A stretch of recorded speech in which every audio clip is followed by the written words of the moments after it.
प्रयागराज में सुहागरात पर चाकू निकालने वाली दुल्हन के मामले में नया मोड़ आ गया। दुल्हन और मायके वालों ने पति कप्तान और ससुराल वालों के आरोप को पूरी तरह खारिज किया। दुल्हन ने पति पर मारपीट करने और उसके पहले से शादीशुदा होने के आरोप लगाए हैं, तो वहीं दुल्हन के घर वाले भी अब मामले में पुलिस से शिकायत करने की बात कर रहे हैं। देखिए रिपोर्ट। सोनम मुस्कान के बाद अब चाकू वाली दुल्हन। सुहागरात पर पति को चाकू दिखाकर दी धमकी। डर के साए में पति ने गुजारी 3 खौफनाक रातें।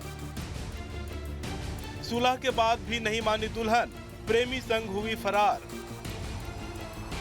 मेरठ की मुस्कान और इंदौर की सोनम रघुवंशी के बाद प्रयागराज की चाकू वाली दुल्हन सुर्खियों में है। चाकू वाली वो दुल्हन जिसने सुहाग की सेज पर पहुंचते ही पति को तगड़ा झटका दिया। दूल्हा को करीब आते देख दुल्हन ने घूंघट हटाया और तकिए के नीचे से चाकू निकालकर पति के सपनों को चकनाचूर कर दिया। सर 29 अप्रैल को हमारी शादी हुई थी और मैं तो बहुत खुश था सर उस दिन। और रात को जो है जब मैं गया लड़की के पास तो सर वो चाकू ली हुई थी। मैं सोचा ये चाकू क्यों ली है, तो मेरे मन में कुछ ऐसे मैं सोचने लगा कि चलो कॉमन सी बात है, चाकू ली होगी। लेकिन सर मैं जब उसको टच करने गया तो मुझे चाकू कह रहे मतलब धमकी देने लगी कि अगर टच करोगे हम तुमको मार देंगे या तुमको मारेंगे, अपने आप को मार देंगे। प्रयागराज के कप्तान निषाद जब शादी के बाद नई नवेली दुल्हन को लेकर आया तो उसकी खुशी का ठिकाना नहीं था, लेकिन सुहाग की स्टेज पर पहुंचते ही उसे तगड़ा झटका लगा। जैसे ही वो अपनी खूबसूरत दुल्हन के पास पहुंचा, उसने तकिए से चाकू निकाल लिया। दुल्हन ने कहा कि नजदीक मत आना, मैं किसी और की अमानत हूँ। फिर ये हर रात का सिलसिला हो गया। दहशत और बेइज्जती के साए में पति बंद कमरों में घुटता रहा। 3 दिनों तक ये सिलसिला चला। आखिरकार परेशान दूल्हे ने 3 मई को पूरी बात अपनी मां को बता दी, जिसके बाद घर में हंगामा शुरू हो गया। लेकिन दुल्हन ने साफ साफ कह दिया कि उसका लव अफेयर है, उसे उसके बॉयफ्रेंड अमन के पास भेज दो। जिसके बाद मामला रिश्तेदारों के बीच सुलह तक पहुंचा। बीते दिनों की घटनाओं को देखते हुए परिजनों ने पुलिस में भी इसकी सूचना दी, पंचायत भी हुई। मगर इस बीच दुल्हन घर की दीवार फांदकर बॉयफ्रेंड के साथ फरार हो गई। अब पति और परिवार वाले थाने के चक्कर काट रहे हैं। 2-3 दिन सर समझ लीजिए साथ में थे कि हमको नींद नहीं आती थी सर, मैं बहुत डर गया था।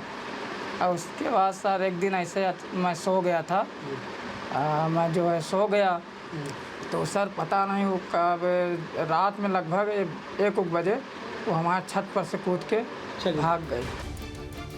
दूल्हा कप्तान निषाद ने बताया कि सुहागरात को जब वो कमरे में पहुंचा तो दुल्हन घूंघट में थी और फिर अचानक उसने चाकू निकाल लिया। नजदीक गया तो बोली, टच मत करना, मैं अमन की अमानत हूँ। डर के मारे दूल्हा पीछे हट गया। दुल्हन पूरी रात बेड पर बैठी रही और दूल्हा कमरे में सोफे पर जान बचाए बैठा रहा। दूल्हे ने कहा कि उसे समझ ही नहीं आया कि क्या करना है। उसने बताया कि 3 रात ऐसी ही बीती, किसी से कह भी नहीं सकता था। हाँ सर, दोनों परिवार को, हमारे परिवार को भी कलंकित कर दिया और उस परिवार को भी कलंकित कर दिया।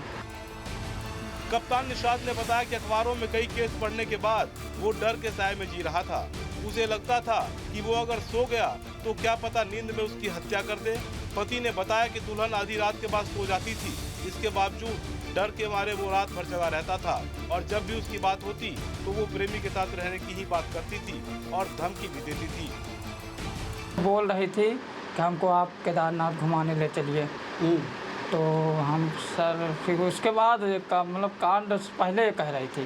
हाँ, लेकिन फिर जब वो हमको चाकू दिखाई तो मेरे भी दिमाग में आया, अरे तो सही बात ये लग रहा है जो ये राजा रघुवंशी के साथ हुआ है, ये सब सोनम लोग और जो ड्रम में भर दी थी वो सब, तो ये मेरे साथ भी ऐसा कर देते। तब उस दिन मेरे दिमाग में आने लगा।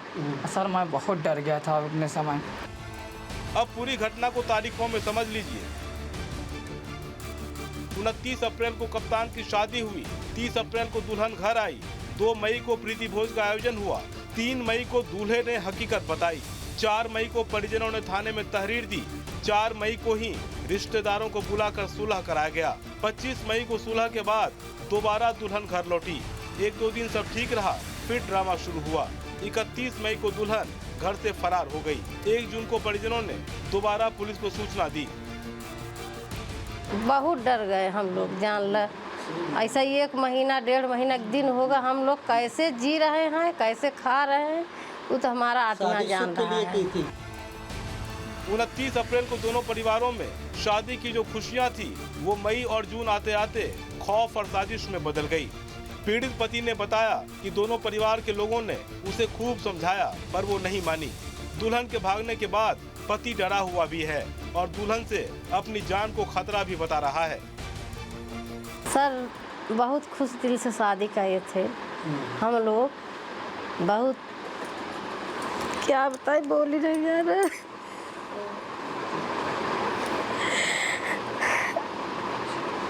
तो बहुत से तक डर क्यों लग रहा है?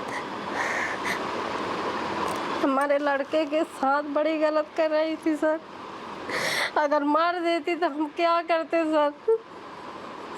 सर फंसाने चाकू लेकर हमारे लड़के को मारती थी, लग दिखाती थी, धमकाती थी कि हम हमारे पास आओगे तो हम तुमको मार दूंगी, हम अमन के पास जाएंगे, हम उससे प्यार करते हैं सर। हम लोग को बहुत जीना मुश्किल हमारे लड़के कर दी सर। दुल्हन के रवैये से परिवार के सभी लोग परेशान हैं। दूल्हे की मां ने बताया कि 2 दिन सब ठीक रहा, फिर जब भेद खुला तो इस बात का डर भी सताने लगा कि कहीं वो कुछ कर न ले या किसी का कोई नुकसान न कर दे। बहुत रोता था, मतलब हम लोग से बताता था, कहता तुम कहाँ हमको फंसा दी, ये मारने के हमके कहती। हम लोग सुने तो हम लोग को बड़ा दिल धड़का कि बताओ शादी करें, ये कैसी लड़की है, बहू कैसे ले आए घर पे, कैसे बोल रही थी। हम लोग सब लोग बिना खाए पिए से रात भर बैठे रहते थे। उनके माँ बाप के तब बुलाएं, उन लोग भी डांटे डपटे उनको, वो किसी की बात नहीं मान रही थी। वो कह रही हम उसी के साथ रहेंगे, हम उसी के साथ खुश रहेंगे, हम यहाँ पर नहीं रहेंगे, यहाँ पर रहेंगे तो हम उनको मार डालेंगे या मर जाऊँगी, हम फंसा दूँगी सब लोग के। हालांकि मामले में दुल्हन पक्ष के लोग भी सवालों के घेरे में हैं, जिन पर उसकी जबरन शादी कराने के आरोप लगे हैं। सर शादी के नाम से समझ लीजिए, मैं सिर्फ शादी जो कोई के मुंह से सुनता हूँ मैं, सर मुझे इतना डर लग रहा है। क्यों डर लग रहा है? सर यही इतना कांड हो रहा है कि कहीं लड़की मर्डर कर दे रही हैं। हाँ और सर, आपके साथ भी? हाँ सर, वही मेरे साथ हो गया तो मैं सर मुझे बहुत डर लग रहा है शादी के नाम से। अब शादी करने के? सर अब मेरा तो मन नहीं है बिल्कुल भी, अब शादी करने में मैं सोच भी नहीं रहा हूँ सर। इतना समझ लीजिए पहले जब ऐसा हो गया, समझ लीजिए मैं अभी तक सब डिस्टर्ब, हाँ सर मैं एकदम डिस्टर्ब हूँ, अभी तक मैं भूल ही नहीं पा रहा हूँ। कप्तान ने दुल्हन के भागने का सीसीटीवी वीडियो भी दिखाया और कहा कि उसकी शादी उसके लिए बुरा सपना साबित हुई है। डर इस बात का है कि वो कहीं अपने प्रेमी के साथ मिलकर उसे ठिकाने न लगा दे। तो चैट भी देखा था, चैट पे क्या आपको मारने की धमकी भी दी थी? सर हाँ, वो जो अमन था वो कह रहा था सर कि मेरे पास 15 दोस्त है, मैं उस लड़के को मरवा दूंगा और तुम टेंशन न लो, मैं उसको मार के जो है मैं तुमको अपने पास रखूंगा। सवाल इस बात का भी है कि अगर दुल्हन को किसी और से प्यार था तो उसने कप्तान से शादी कर ऐसा सदमा क्यों दिया। वो शादी से पहले भी अपने प्रेमी के साथ जा सकती थी। दूल्हे ने कहा कि उसके लिए सबसे बड़ी राहत यही होगी कि उसका सामना दोबारा उसकी दुल्हन से ना हो। Team news 10।